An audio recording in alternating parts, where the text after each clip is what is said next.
तो मैसेज पहले ही डाल दिए गए थे और आप सभी को पता है कि आज का हमारा जो सब्जेक्ट है वो सोने को लेके है, गोल्ड, सोना, आभूषणों को लेके है। कि भक्ति मार्ग में चाहे वो माता बहनें हों, चाहे वो भाई हों, यदि आप भगत हैं, सतगुरु रामपाल जी महाराज जी के शिष्य हैं, आप परमेश्वर की आत्माएं हैं, आपका मकसद यदि मोक्ष प्राप्ति है, तो आपने सोने का परित्याग पूर्णतया करना पड़ेगा। अगर आप उस परमेश्वर की रहम की प्राप्ति के लायक बने रहना चाहते हैं, तो अंत के दिनों में यदि आप अपनी सुरक्षा चाहते हैं, तो आपको इस सोने से दूर होना पड़ेगा, आपको गहनों से दूर होना पड़ेगा, आपको गोल्ड से दूर होना पड़ेगा। ये बातें ऐसे समझ में नहीं आएंगी, इसलिए आज ये लंबा वीडियो परमपिता परमेश्वर बनाने जा रहे हैं। पुण्यात्माओं, सोना ना पहनने का आदेश आज से 4 साल पहले सतलोक आश्रम मैनेजमेंट हरियाणा के मुखिया और परमपिता परमेश्वर सतगुरु रामपाल जी महाराज जी का छोटा कलयुगी भाई जो महेंद्र है, तो महेंद्र का जो लड़का है अमित, उसने एक छोटी सी ऑडियो संगत में वायरल की थी आज से 4 साल पहले। क्योंकि बहुत सारे भगत भाई बहन उस समय नहीं जुड़ पाए थे, इसलिए उन सब की जानकारी के लिए दास बता दे।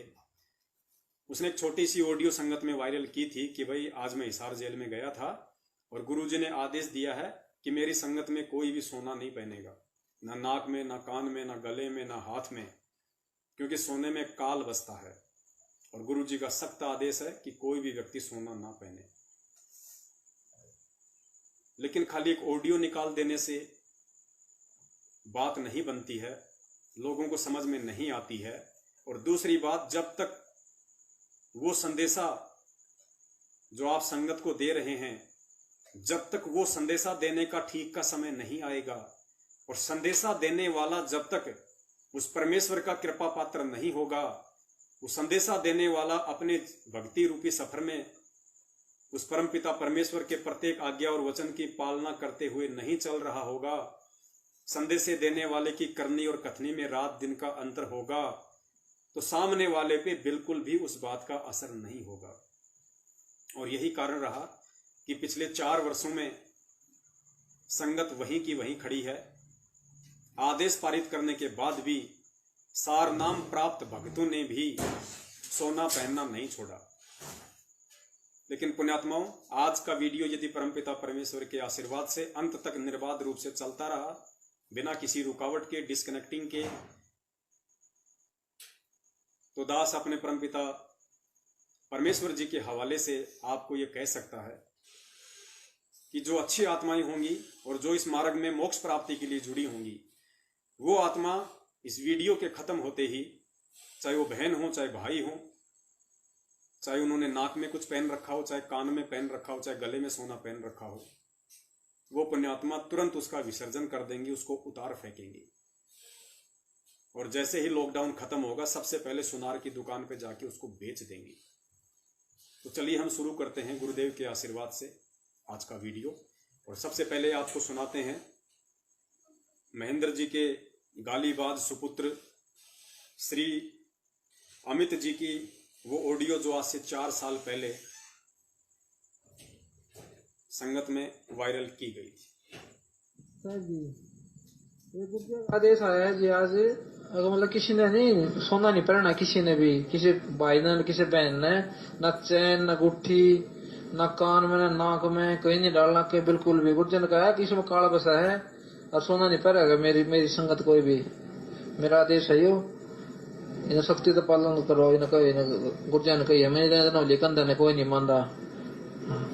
गुरुजन को सोना नहीं पहनेगा कोई भी आज के बाद। तो पुण्यात्माओं, आप जी ने ये ऑडियो सुनी महेंद्र जी के सुपुत्र श्री अमित जी की, जो दास को लगभग 4 साल पहले महाबहन की बेहुदी गालियां निकाल चुके हैं सारनाम प्राप्त होने के बाद में। तो इनके वचनों का कोई असर नहीं हुआ और ना हो सकता। दूसरी बात ये कि 4 साल पहले संगत को ये आदेश दिया गया गुरुजी की तरफ से कि सोना किसी ने नहीं पहनना है, गुरुजी का सख्त आदेश है। फिर ये भाई अपनी ऑडियो में कह रहा है कि मैंने गुरुजी से कहा कि गुरुजी हमारी कोई बात नहीं मानता है। अरे तुम्हारी बात मानेगा कैसे जब तुम खुद उस गुरु की बात नहीं मानते, उस गुरु के वचन पे नहीं चलते, तो तुम्हारी बातों का कहां से असर हो जाएगा। और पुण्यात्माओं, आप सभी को पता होगा कि पिछले साल जो गुरुजी का बड़ा लड़का है वीरेंद्र, जिसकी बेटी की शादी थी, तमन्ना नाम या शायद ऐसा कुछ नाम था, तमन्ना की शादी थी पिछले साल, और रोहतक के सिंहपुरा आश्रम में उनकी रमेणी करवाई गई थी। और बेटी की शादी में शामिल होने के लिए, रमेणी में शामिल होने के लिए वीरेंद्र 5-7 दिन की पैरोल पे जेल से बाहर आया था। और दास ने उस रमेणी का पोस्ट पूरी संगत में वायरल किया था कि जो वीरेंद्र की सारनाम प्राप्त लड़की थी, जिसकी रमेणी थी, उसके दोनों कानों में सोने के कुंडल डले हुए थे। तो पुण्यात्माओं, ये करनी और ये कथनी, इसमें रात दिन का अंतर है इन लोगों के। और परमेश्वर कहते हैं कि करनी तज कथनी कथे अज्ञानी दिन रात, कुत्ते जूं भौंकत फिरे सुनी सुनाई बात। तो ऐसे लोगों की बातों का संगत पे कोई असर नहीं होगा।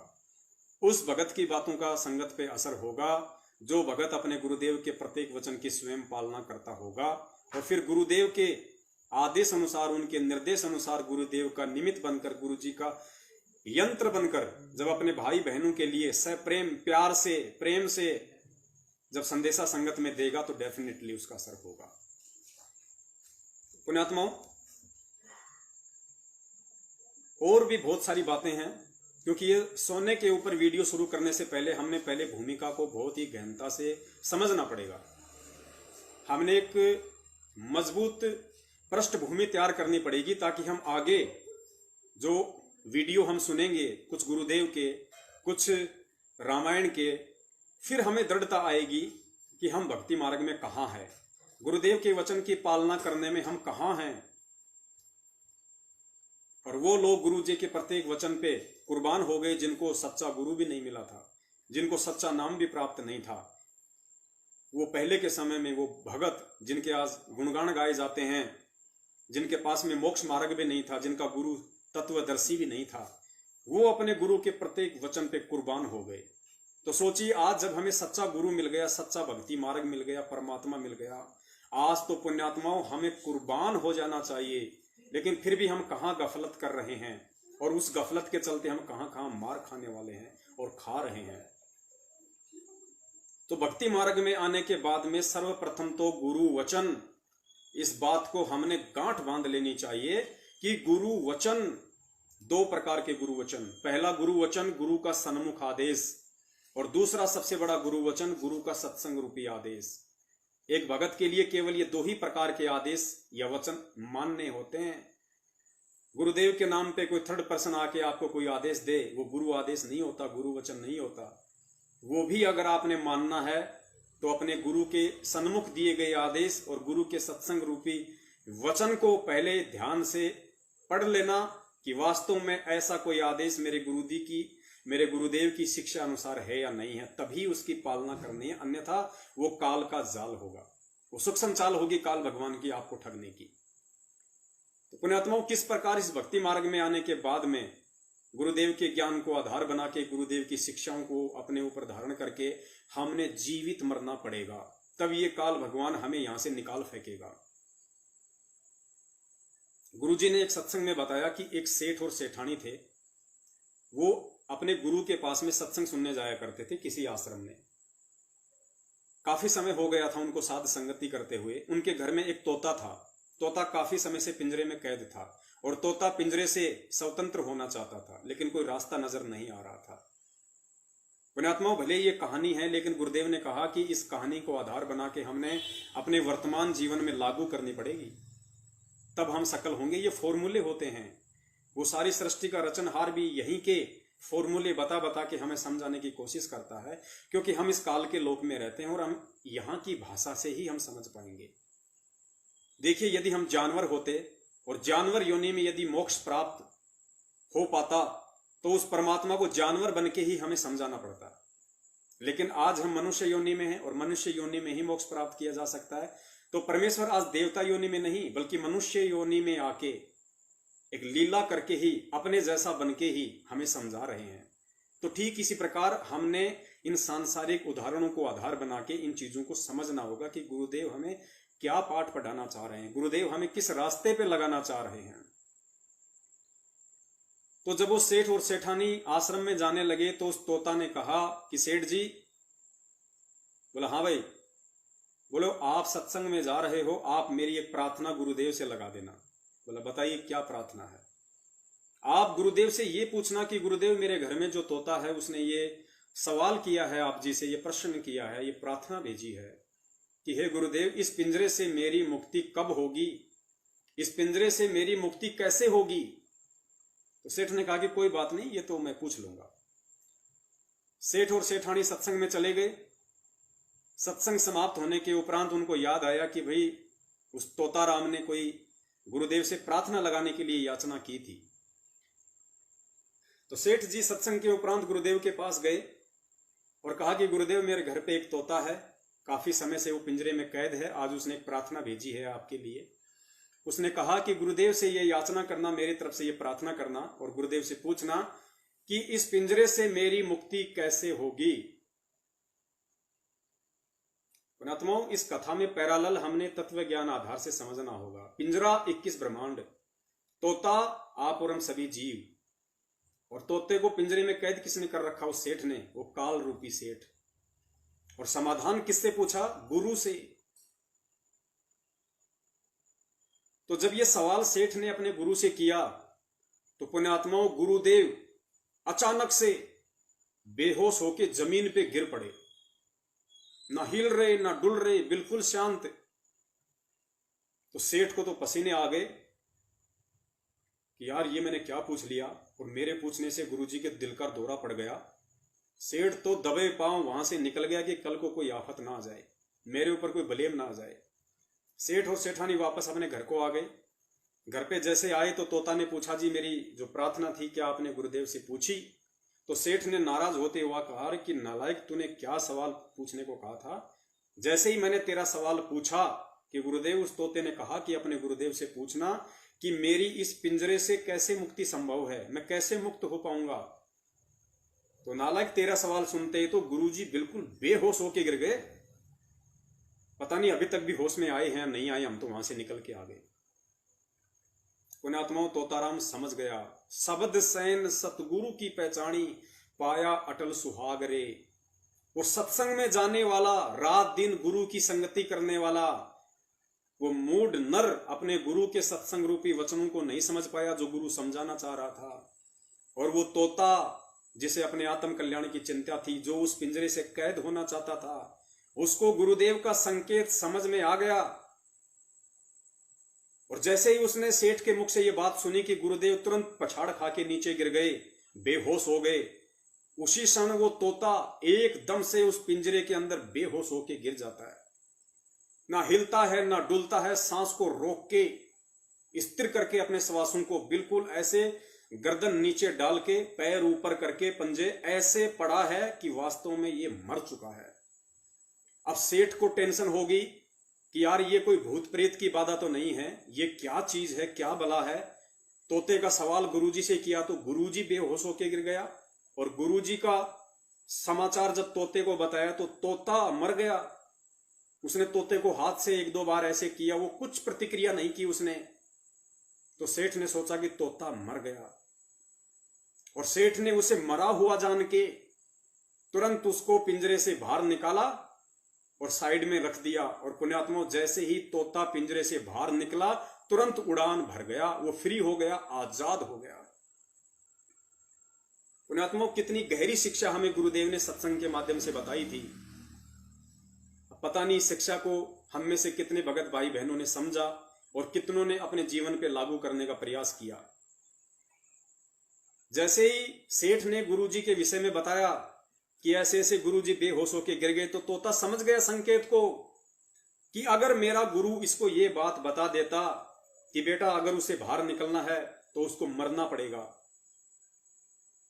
तो जाहिर सी बात है सेठ भी समझ जाता कि तोता बाहर निकलने के लिए मरने की एक्टिंग करेगा, उसको बाहर नहीं निकालता।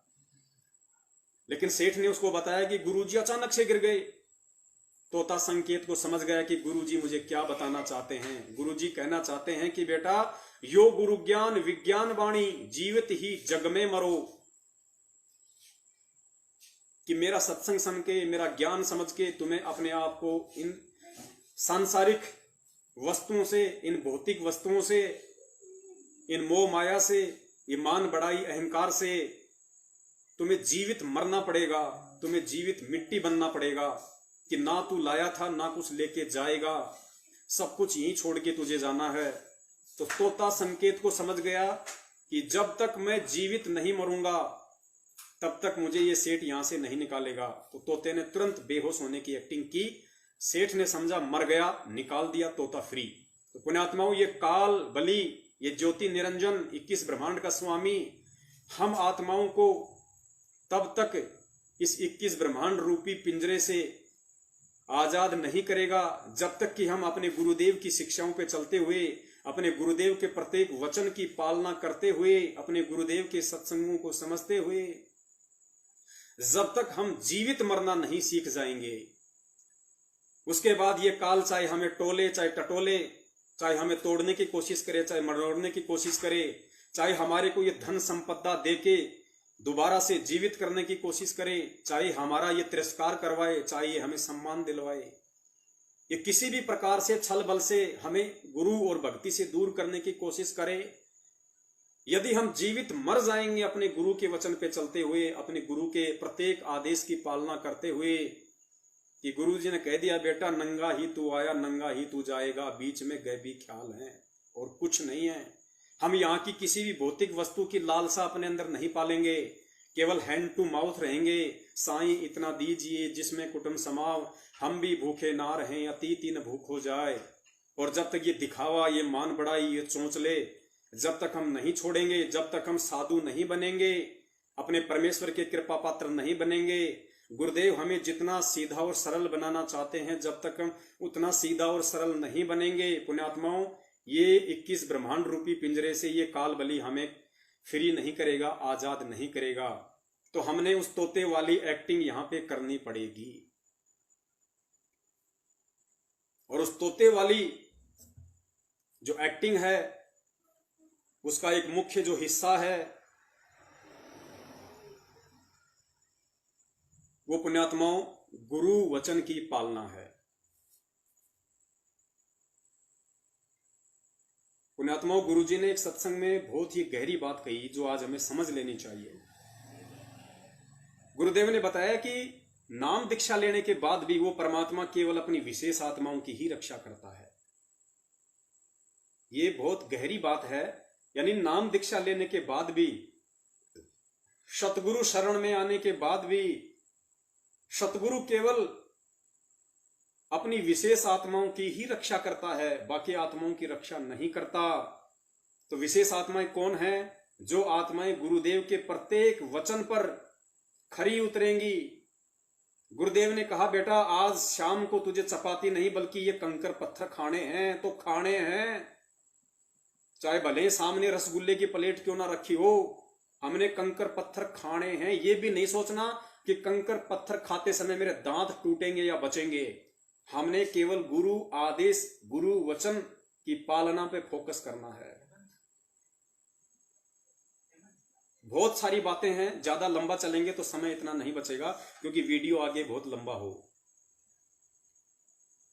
तो गुरुदेव का आप ये छोटा सा सत्संग सुनिए जिसमें परमात्मा स्पष्ट कह रहे हैं कि विपत्ति काल में भी परमात्मा केवल अपनी विशेष आत्माओं की ही रक्षा करता है। तो पुण्यात्माओं, वो विशेष आत्मा बनने के लिए आज आपने इस सोने का भी परित्याग करना पड़ेगा, इस गोल्ड का भी परित्याग करना पड़ेगा।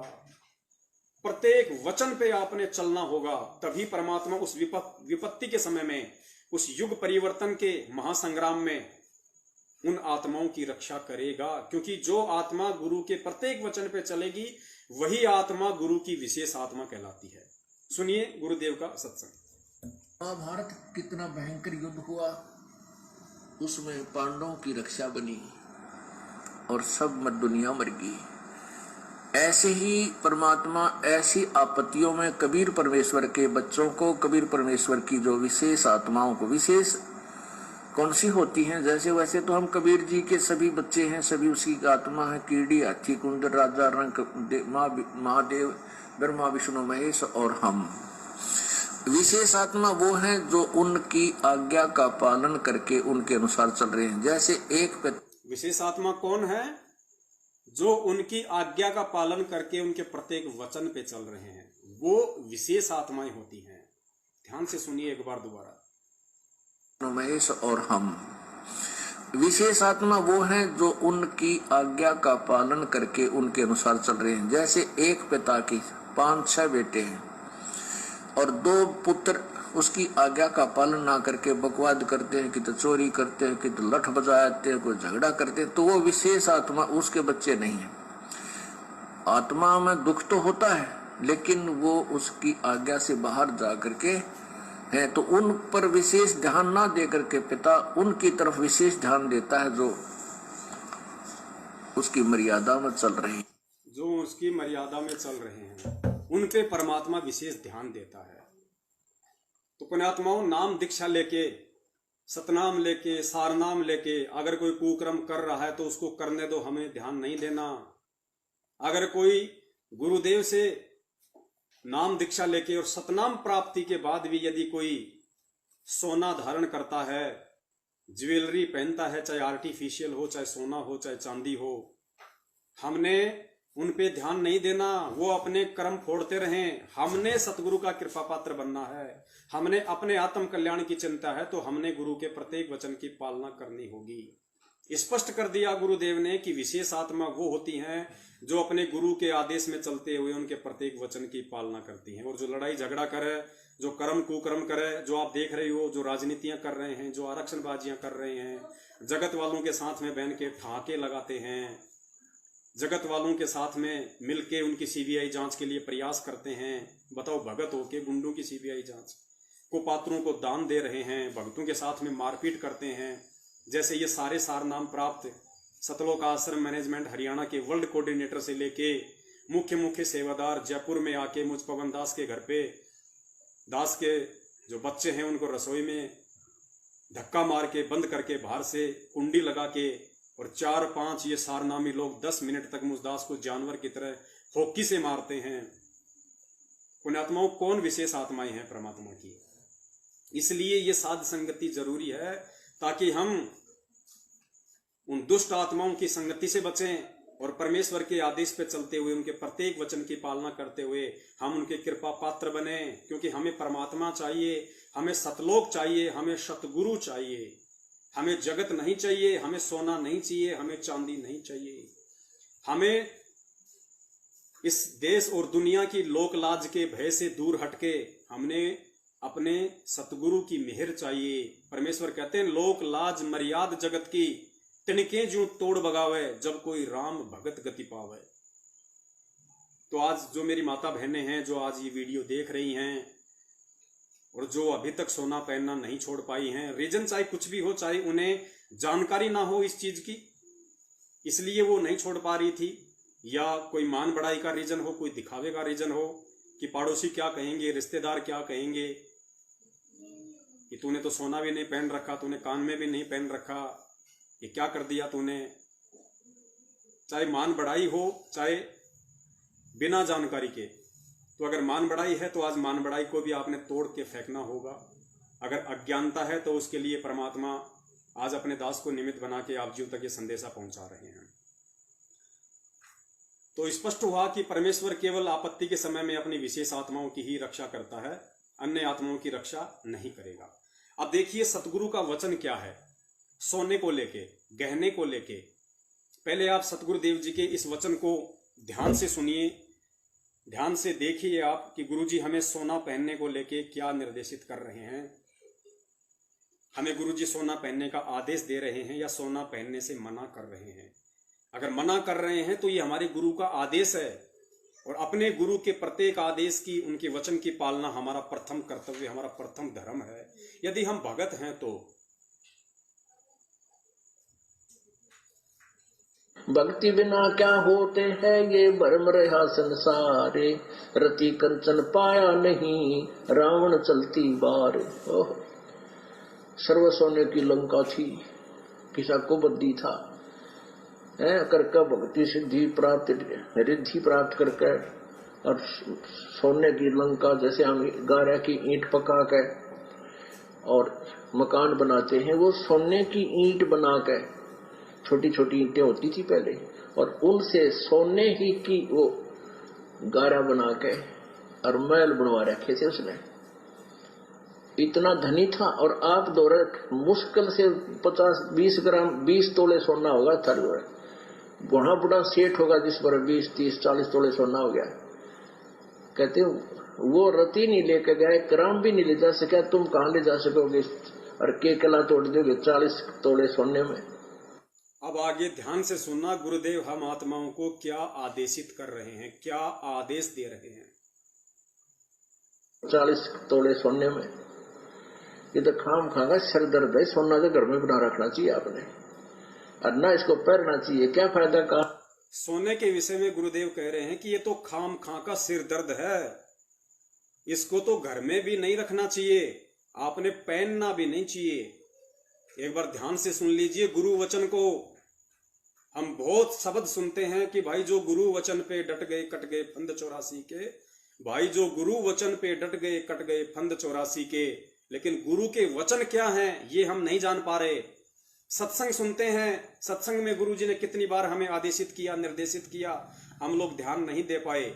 लेकिन अब वो समय आ गया पुण्यात्माओं, अब हमने परमेश्वर के प्रत्येक वचन पे खरा उतरना पड़ेगा, हमें परमेश्वर का विश्वास पात्र बनना पड़ेगा, हमने परमेश्वर को खुश करना पड़ेगा, उनको प्रसन्न करना पड़ेगा, ताकि वो परमेश्वर हिसार जेल से बाहर आए हमें संभालने के लिए कि मेरी कुछ आत्माएं तो हैं जिनके लिए मुझे बाहर जाना बेहद जरूरी है। वरना दुखी होके तो वो परमात्मा अंदर गया ही था। अपने ही भक्तों से दुखी होके जो सतलोक आश्रम बरवाला में कुकर्म करने लग गए थे, गुरु की नाक के नीचे माता बहनों के साथ में कुकर्म करने लग गए थे सतलोक आश्रम बरवाला में। गुरु को एक सामान्य व्यक्ति से ज्यादा नहीं मानते थे, बात बात पे मनमानियां करते थे, गुरु आदेशों की धज्जियां उड़ाया करते थे। ऐसे दुष्ट प्रवृत्ति की और काल प्रेरित लोगों से दुखी होके तो गुरु जेल में गया। अब जेल से बाहर क्यों आएगा और किस लिए आएगा? इसलिए पुण्यात्माओं, आप और हम सभी सत्सेवक भाई बहनों का ये विशेष योगदान होगा अपने परमेश्वर को प्रसन्न करने का, अपने परमेश्वर को खुश करने में हमारा विशेष योगदान होगा, ताकि उस परमेश्वर को लगे कि हाँ वास्तव में कुछ आत्माएं हैं जो मेरे वचन को धारण करके, मेरे प्रत्येक वचन पे चलते हुए ये आत्माएं अपने आत्म कल्याण के लिए अग्रसर हैं, और परमेश्वर हम पे प्रसन्न हों, परमेश्वर हम पे खुश हों, और परमेश्वर हम आत्माओं के लिए हिसार जेल से बाहर आए। स्पष्ट कहा परमेश्वर ने कि सोना तो खाम का सिर का दर्द है, इसको तो घर में भी नहीं रखना चाहिए। तो पुण्यात्माओं, जाहिर सी बात है, अगर हम भगत हैं, सतगुरु भगत हैं, संत रामपाल जी महाराज जी के भगत हैं, तो चाहे आपके घर में चाहे एक नाक की छोटी सी नथ हो, चाहे कान का छोटा सा बाड़ा हो, चाहे चैन हो, चाहे अंगूठी हो, पुण्यात्माओं नहीं रखनी तो नहीं रखनी, ये गुरु वचन है। नहीं रखनी तो नहीं रखनी। चाहे 2 किलो सोना आपके घर पे रखना है, चाहे उसको कल ही जाके सुनार को बेच के आना पड़े, उसको बेचना है तो बेचना है, क्योंकि आगे गुरुदेव बताएंगे कि सोने में काल का प्रवेश है। अब आप अपने घर में काल को रखना चाहते हो या सतगुरु को रखना चाहते हो? अगर सतगुरु को रखना चाहते हो तो सतगुरु के वचन की पालना, अगर काल को रखना चाहते हो तो सोना आपके घर में रखा ही हुआ है, शौक से रखो छुपा के। वो रति नहीं लेके गए, ग्राम भी नहीं ले जा सका, तुम कहां ले जा सकोगे, और के कला तोड़ दोगे 40 तोले सोने में। ये तो खाम खागा सर दर्द है। सोना तो घर में बना रखना चाहिए आपने, और ना इसको पहनना चाहिए। क्या फायदा कान में डाल लिया, कान नाक में डाल लिया, 36 पंगे कड़े बना लिए। परमात्मा ने इतना सुंदर शरीर दे रखा है, इस पर आडंबर करने की कतई जरूरत नहीं। परमात्मा ने इतना सुंदर शरीर दे रखा है, इस पे आडंबर करने की जरूरत नहीं है। ये वचन है परमात्मा का, तो हमने आडंबर नहीं करना। हमने ये गहने पहन के, चाहे सोने के हों, चाहे चांदी के हों, चाहे नकली हों, चाहे आर्टिफिशियल हों, हमने आडंबर नहीं करना तो नहीं करना। ये सतगुरु का वचन है और हमने इसकी पालना करनी पड़ेगी। शब्द सैन सतगुरु की पहचानी, पाया अटल सुहाग रे। पुण्यात्मा 1994 से 2014 तक परमात्मा यही बातें समझा रहे थे, लेकिन हम उस समय इन बातों को समझने के लायक नहीं बने। आज यदि वो परमात्मा हमारा ज्ञान योग खोल रहा है, हमें उन सत्संगों को समझ पाने की यदि सद्बुद्धि दे रहा है, तो पुण्यात्माओं आज हमने परमेश्वर के द्वारा दी जा रही उस सद्बुद्धि का भरपूर फायदा उठाना है। आज यदि हम इस परमेश्वर के प्रत्येक वचन की पालना नहीं करेंगे तो पुण्यात्माओं कल को ये उम्मीद बिल्कुल मत करना कि गुरु जी मुझे बचाएंगे, क्योंकि जो गुरु का नहीं हो सका तो गुरु उसकी रक्षा क्यों करेगा।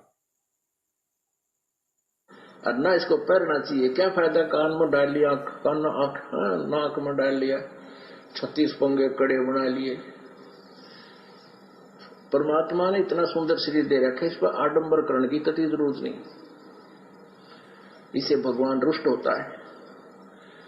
भगवान की भक्ति करें, इससे क्या होता है? इससे भगवान रुष्ट होता है, नाराज होता है, दुखी होता है।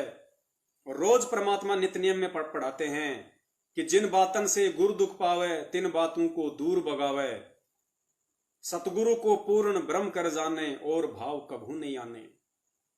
ये गुरु वचन है जो हम रोज पढ़ते हैं कि गुरु को पुरुष ब्रह्म कर जाने और भाव कभू नहीं आने, और जिन बातन से गुरु दुख पावे तिन बातों को दूर भगावे। उन सभी कर्मों को, उन सभी बातों को अपने से दूर फेंक दो जिन बातों से हमारा गुरु रुष्ट हो, नाराज हो। तो देखिए गुरु जी कह रहे हैं कि अगर आप भगत हो कि अपने घर में भी सोना रखते हो, आप अगर अपने अंगों पे सोना पहनते हो शरीर पे, तो इससे परमात्मा रुष्ट होता है। और परमात्मा कौन? गुरु। पुण्यात्माओं हमें सतगुरु का कृपा पात्र बने रहना है। हमें अपने रिश्तेदारों का कृपा पात्र नहीं बनना, हमें अपने समाज और देश का कृपा पात्र नहीं बनना। हमने अपने आत्म कल्याण के लिए अपने परमेश्वर का कृपा पात्र बनना, अपने सतगुरु का कृपा पात्र बनना है।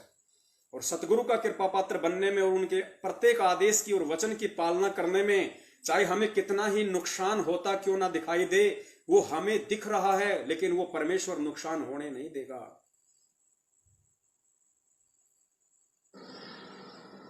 परमात्मा ने इतना सुंदर शरीर दे रखा है, इस पर आडंबर करने की कतई जरूरत नहीं। इसे भगवान रुष्ट होता है।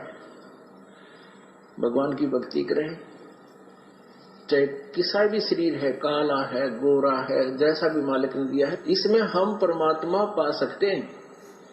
इस काया का गर्व ना करियो के काला के गोरा रे, और बिना भजन कुछ काम नहीं आवे, चाहे एतर छड़को चारों ओर आ रही। तो परमात्मा धीरे धीरे, क्योंकि हम इतने इस सामाजिक माहौल में हम इतने गहरे चले गए कि वहां से वापस आना अपनी पटरी पे हमारे लिए कठिन हो रहा है।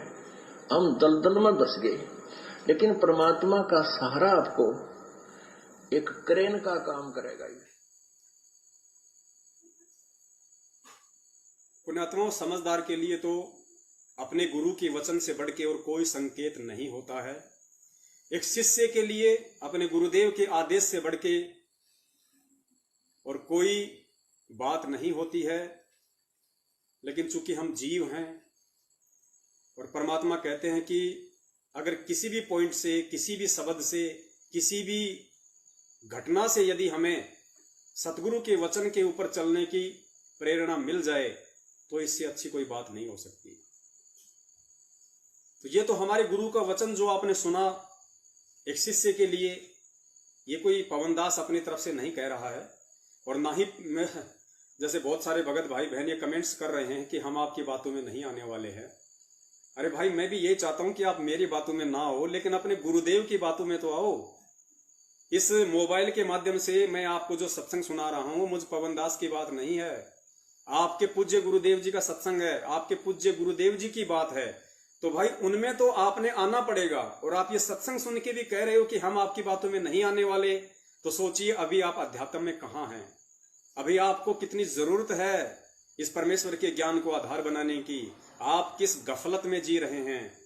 और आप जैसे लोग ही फिर इन कोरोना जैसी महामारियों से मरते हैं, अन्य प्रकार की बीमारियों से मरते हैं, एक्सीडेंट होके मरते हैं। और फिर तुम तो मरे सो मरे, तुम मरने के बाद भी और ज्यादा पाप के भागी बनते हो, क्योंकि तुम्हारे मरने के बाद लोग फिर ये कहेंगे कि देखो रामपाल का चेला था, और कहता था मेरा गुरुजी भगवान है, मेरा गुरुजी कबीर है, और खुद एक्सीडेंट होके मर गया। तो तुम अपनी नादानियों के चलते तुम अपने आप ही सत्यानाश करवाते हो, जीते जी मर्यादा तोड़ने के चलते, और मरने के बाद अपने गुरुदेव को भी तुम बदनामी का टीका लगवाते हो। तो भाई मेरी बातें नहीं माननी, और ना मुझे कोई शौक है अपनी बात मनवाने का, और ना ही मेरी कोई बात मानने वाला, क्योंकि पिछली पीढ़ी चल रही है भाई।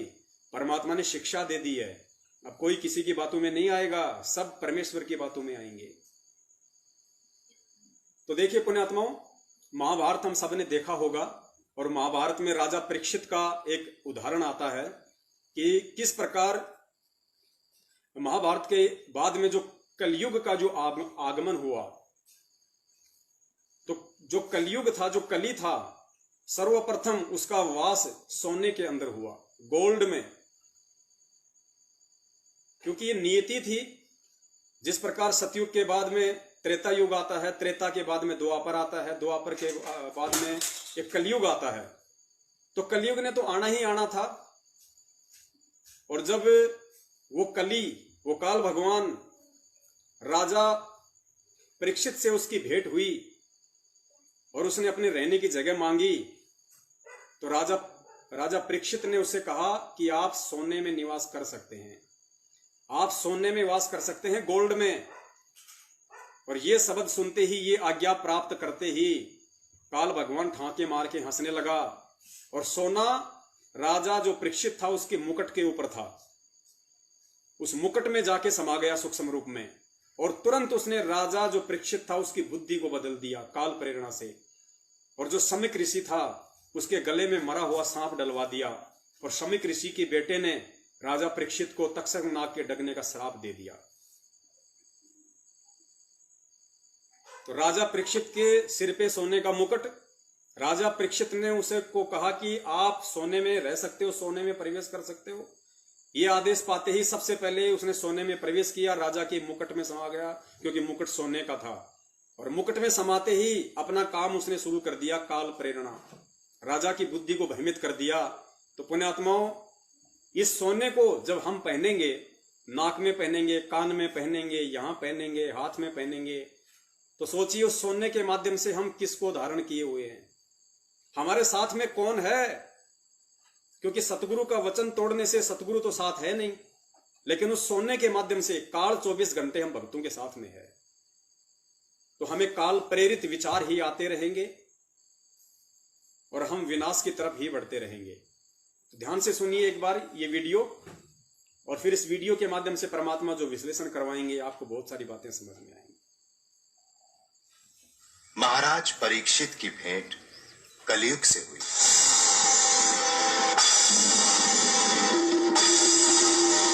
कलयुग ने महाराज परीक्षित से धरती पर रहने के लिए स्थान मांगा और कहा कि मैं आपकी शरण में आया हूं। महाराज ने उत्तर दिया, तुमने पांडव वंशी राजा से शरण मांगी है, हम तुम्हें रहने का स्थान अवश्य देंगे। जहां जुआ खेला जाता हो, जहां मद्यपान होता हो, जहां परस्त्री संग हो और जहां हिंसा होती हो।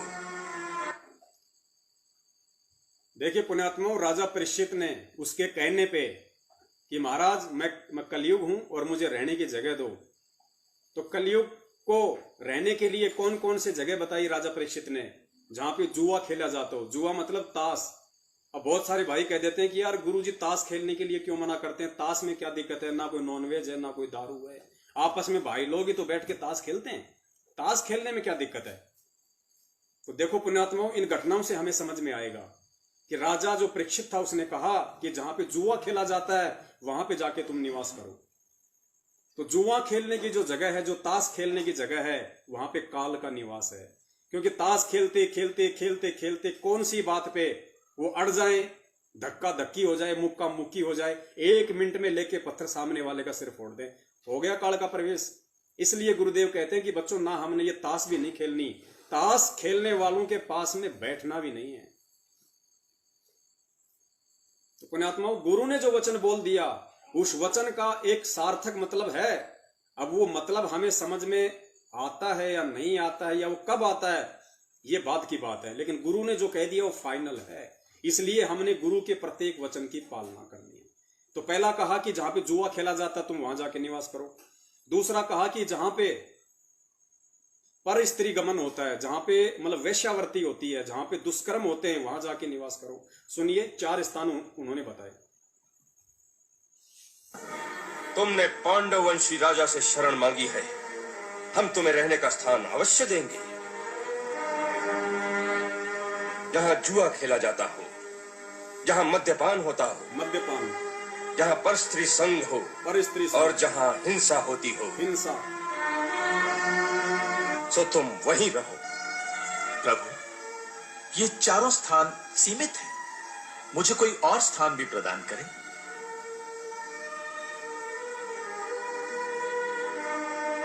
अच्छी बात है, क्योंकि धन में रजोगुण का वास है, सो तुम सोने में भी रह सकते हो। राजा परीक्षित ने कहा कि ठीक है, अगर तुम इन चारों के अलावा और जगह मानते हो। तो राजा परीक्षित ने क्या कहा कि धन के अंदर रजोगुण का वास है, धन के अंदर रजोगुण का वास है, इसलिए तुम सोने में भी रह सकते हो। और परम पुण्यात्माओं, गुरु जी को 27 साल हो गए बोलते बोलते ये बातें कि हमने धन का संचय नहीं करना। गुरुदेव कहते हैं, साईं इतना दीजिए जिसमें कुटुंब समाओ, हम भी भूखे ना रहें, अतिथि न भूखो जाए। और पिछले से पिछली बार परमात्मा ने दास को निमित्त बना के लाइव साध संगति में उस आने वाले महाविनाश से बचने के लिए, गुरु का कृपा पात्र बने रहने के लिए संदेशा दिलवा दिया था इस वाणी को माध्यम बना के कि साईं इतना दीजिए जिसमें कुटुंब समाओ, हम भी भूखा ना रहें, अतिथि न भूखो जाए। एक भगत ने अपने घर में नगद रूप में 15 से 20 हजार रुपए से ज्यादा नहीं रखना, वरना आपकी आस्था और आपकी जो रक्षा और जो सुरक्षा है वो पैसा ही बन के रह जाएगा।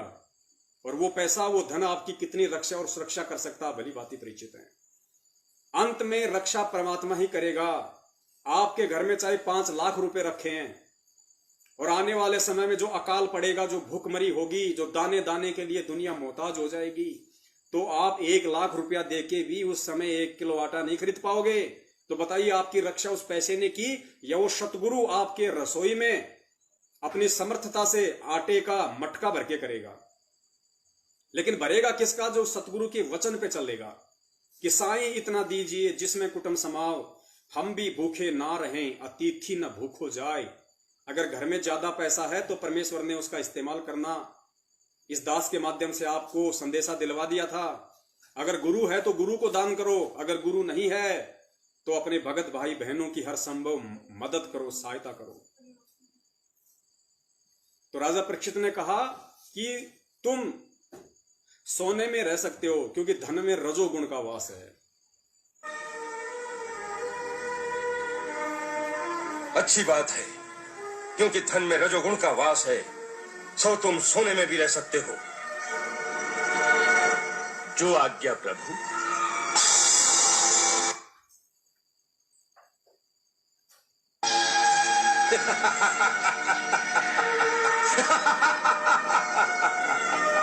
कलयुग उनके मुकुट में बैठ गया।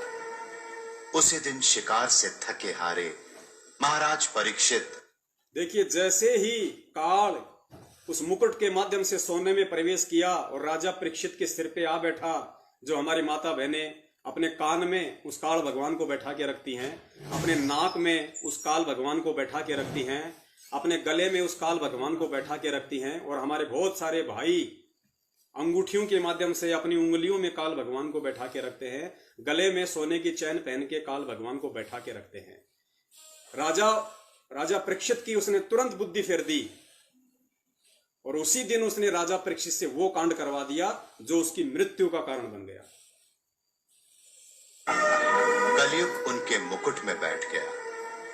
उसी दिन शिकार से थके हारे महाराज परीक्षित पानी की तलाश में शमीक मुनि के आश्रम में पहुंचे।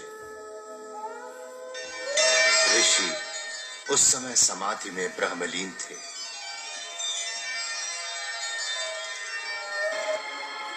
क्रोधवश उन्होंने एक मरा हुआ सांप महर्षि शमीक के गले में डाल दिया।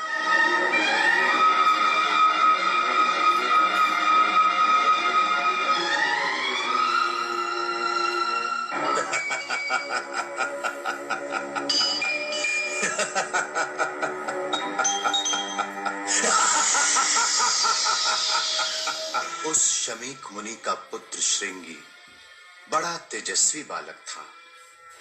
वो उस समय नदी में नहा रहा था।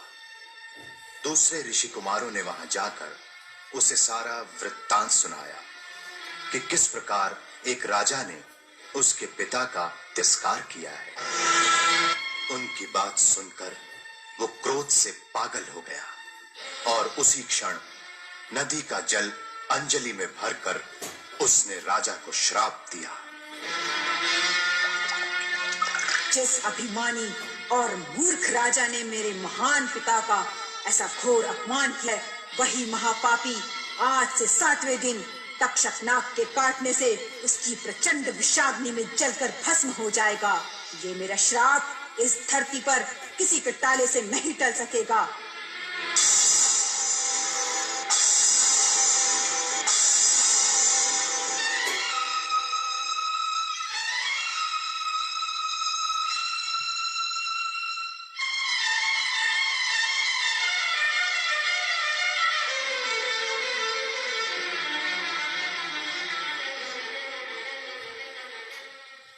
ये विनोद मेरे साथ किसने किया?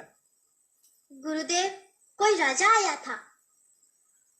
कोई राजा? हाँ, किसी घमंडी, क्रूर और महापापी राजा ने ये दुष्कर्म किया है, परंतु वो इसका दंड अवश्य भोगेगा। मैंने उसे भयंकर श्राप दिया है। श्राप? हाँ पिताश्री, आपका जो अपमान करेगा वो उस पाप का दंड अवश्य पाएगा। तक्षक नाग के विष में जो भयंकर ज्वाला होती है, आज से 7वें दिन उसी ज्वाला की लपटों में वो पापी भस्म हो जाएगा। तुम जानते हो वो कौन था? नहीं। बिना जाने ही दंड दे दिया?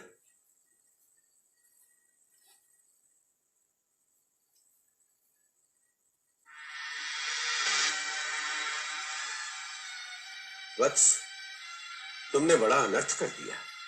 एक बड़े ही यशस्वी धर्म धुरंधर सम्राट को एक छोटी सी भूल के लिए इतना भयानक श्राप दे दिया है।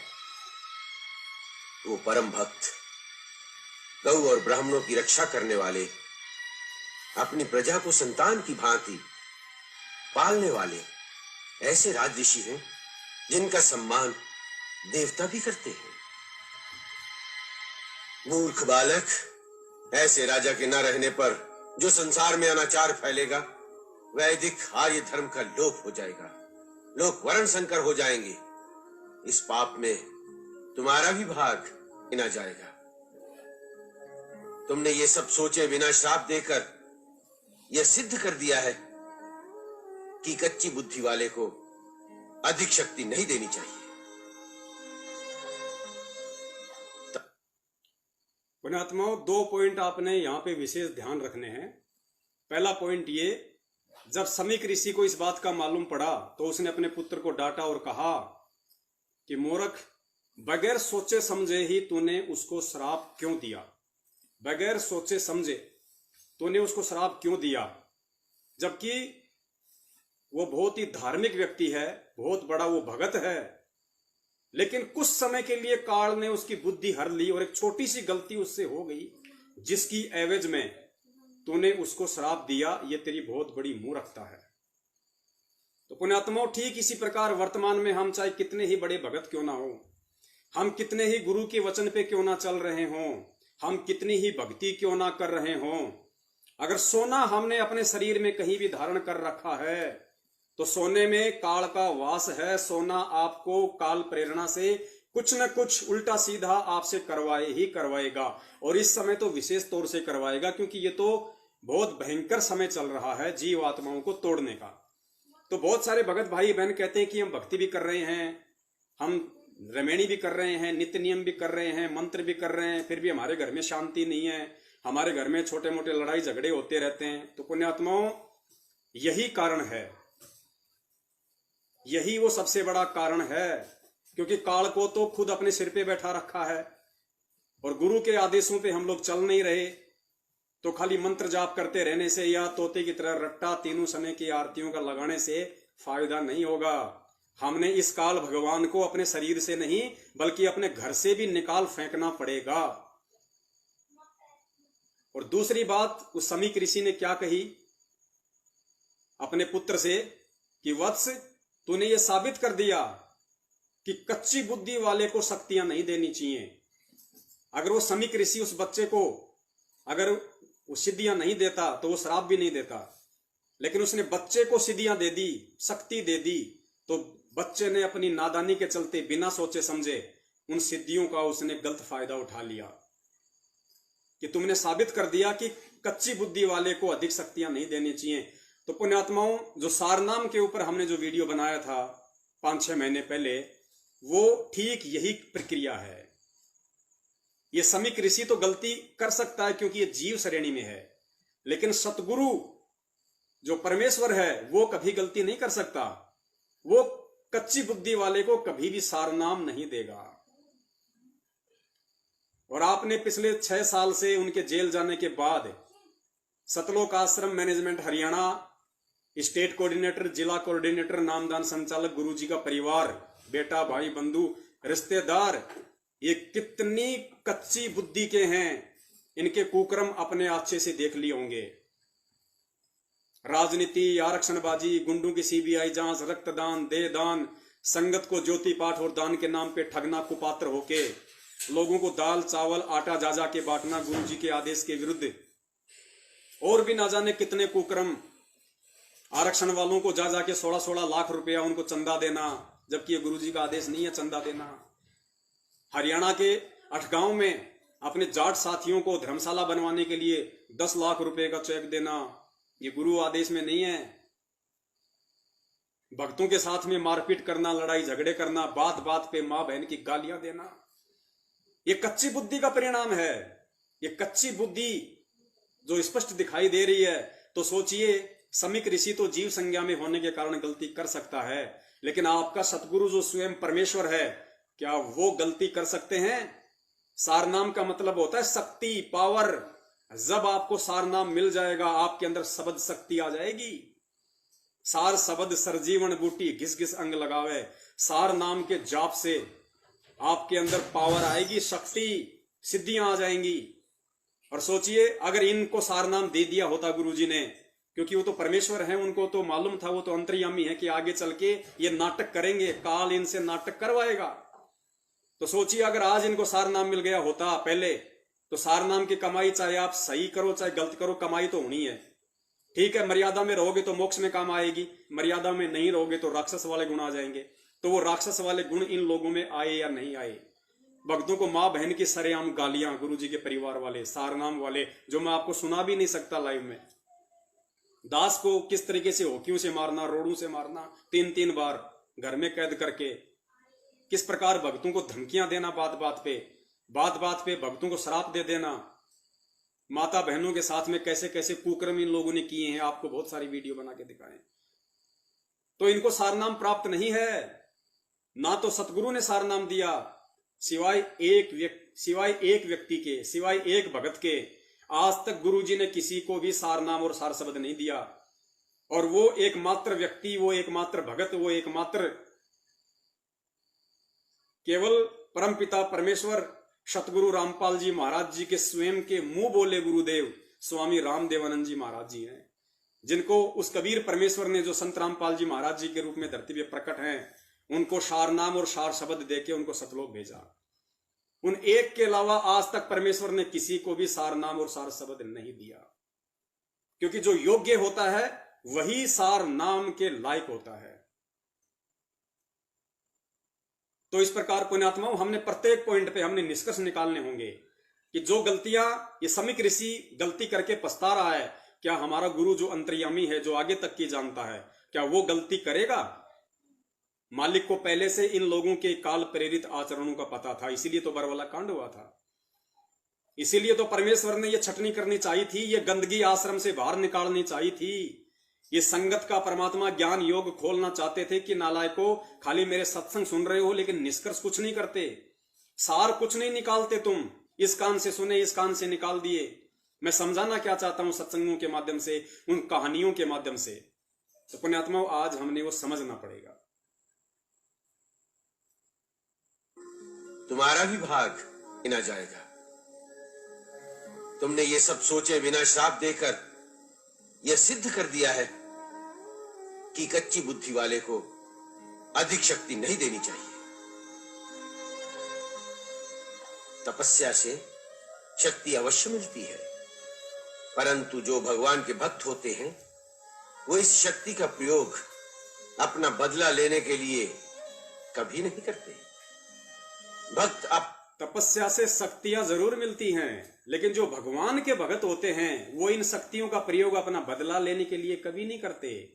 तो पुण्यात्माओं, सन 2016 में हरियाणा के जाट आरक्षण में, हरियाणा के जाट आंदोलन में सतलोक आश्रम मैनेजमेंट हरियाणा ने खुद और लाखों की संगत को उस आग में झोंक दिया, मात्र हरियाणा की बीजेपी सरकार से बदला लेने के लिए, हरियाणा की बीजेपी सरकार से प्रतिशोध लेने के लिए।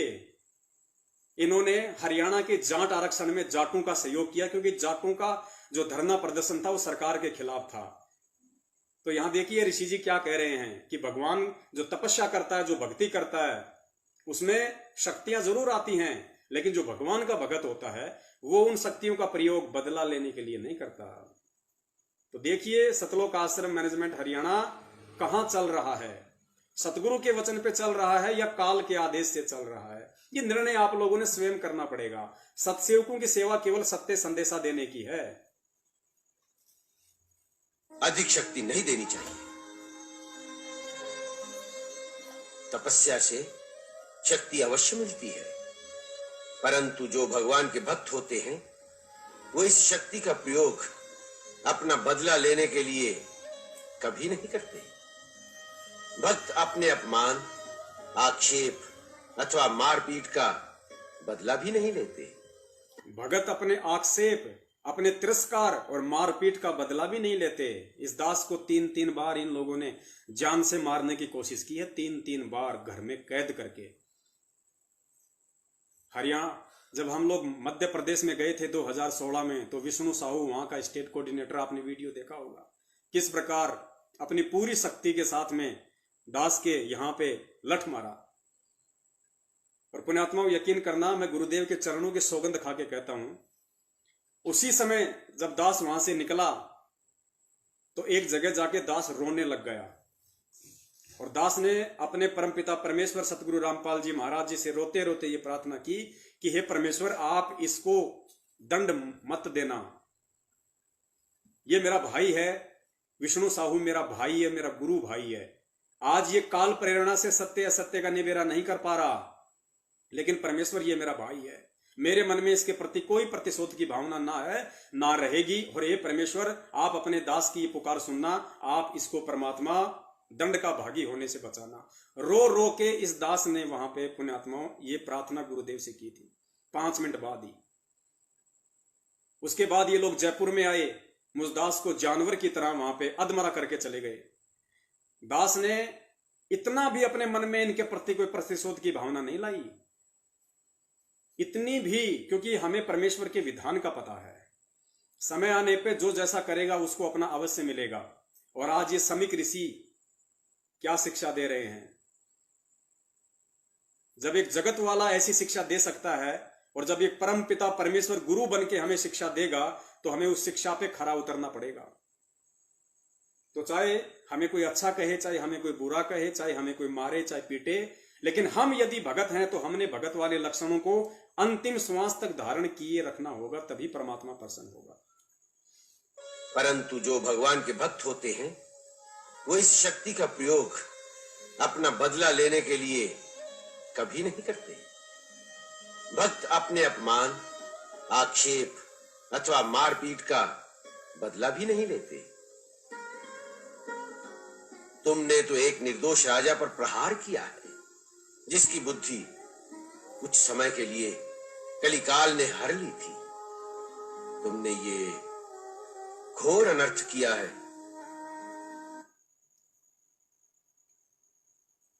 पुण्यात्माओं, चाहे इतिहास हो, चाहे सतगुरुदेव जी के सत्संग हो, हमने उन प्रत्येक घटनाओं से, अब आने वाले समय से बचने के लिए, उन आपत्ति और विपत्तियों से बचने के लिए हमने शिक्षा लेनी पड़ेगी। और हमने इतना दृढ़ होना पड़ेगा अपने गुरु के आदेश के ऊपर, गुरु के प्रत्येक वचन के ऊपर, तब कहीं जाके पुण्यात्माओं हम सतलोक के काबिल बनेंगे, हम उस परमपिता परमेश्वर के रहम के काबिल बनेंगे। अब आगे देखिए परमपिता परमेश्वर हमारी माता बहनों को और कौन कौन सी बातों के लिए अपने सत्संगों के माध्यम से आदेशित कर रहे हैं। ध्यान से सुनना। और माता बहनों से मेरी प्रार्थना है, भाई अगर मोक्ष चाहिए, अगर सतगुरु चाहिए, तो आपने इन बातों के ऊपर गहनता से अमल करना पड़ेगा। गुरु जी कहते हैं ये बातें कहने सुनने की नहीं है, ये बातें कर पारने की हैं।